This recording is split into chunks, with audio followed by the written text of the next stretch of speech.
امام یو لوی صاحب مالک ابن دینار ډیر سبق آموز د مبارک لیکایي چې کومې کړې ده. مالک ابن دینار فرمایي چې کله چې ستا زړه کې شقاوت پیدا شو، قساوت، یعنی درې خبرې چې کله ستا کې پیدا شوې چې زړه د سخت شو، بیخي سخت زړه والا شوې، په بدن کې د سستی او کهالت پیدا شو،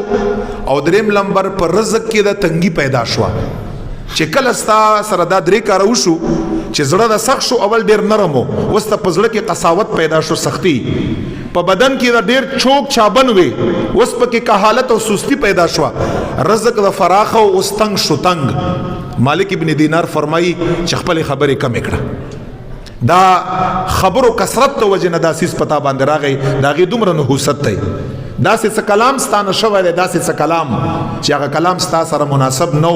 چې تا کړی وی. دا نن سبا خلک دا زبانونه خوځوي، علماو پسې مسخرې او ملنډې کا، اولیاو پسې د هغې سایډ افیکټ دا یي چې خدای دنیا کې هم ذلیل او خوار کاو، په مال هم ذلیل او خوار کاو، په بدن هم ذلیل او خوار کاو، په رزق هم ذلیل او خوار کاو. دا خپل زبانونو څوکړې صاحبانو، اول ګړېږې ما او چې ګړېږې نو بیا د خیر خبره کړئ، او خیاران یې چې د علماو په مجلس کې بخپل زبان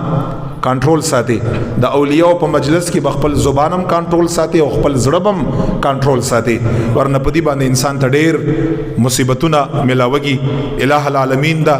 زمونږ ستاسو لا توفیق راکا چې د خپل ژبو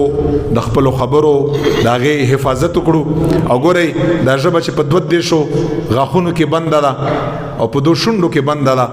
دام کتابو لیکلي دي چې دام خدای پاک جل جلاله ځکه بنده کړې ده چې په دې کې دې طرف ته اشاره چې دا زما په 2 دیشو غاښو کې او په 2 شونډو کې بنده کړې ده کنه، نو دا د بندولو سیز دی، دا به کل عام سره عام را پرېږدي نه، دا بعضې خلکو زبانونه لږ سی لږ اوږده اوږده دا مخې ته چې دا د غاښو یو باره شانته جوړه شوې ده، ورته د کې اشاره هم دې طرف ته ده چې دا څه ساتئ، دا لږه بنده او لږه کنټرول یې ساتئ. هر ځای کې ضروري نه ده چې ته خپل اظهار خیال وکړې، لږ مخکې وروستو کتنه پکار ده، او د خپل زبان حفاظت چې کومو خلقو کړی دی، هوښیار خلک دي، ټول عمر یې په سکون او په اطمینان باندې تیر کړی دی، او چې کومو خلقو خپل زبان نه لګام نه یې ورکړی، بې وقوفو خلقو علامه ده، او ټول عمر یې په مصیبت او په تکلیف کې تیر کړی دی.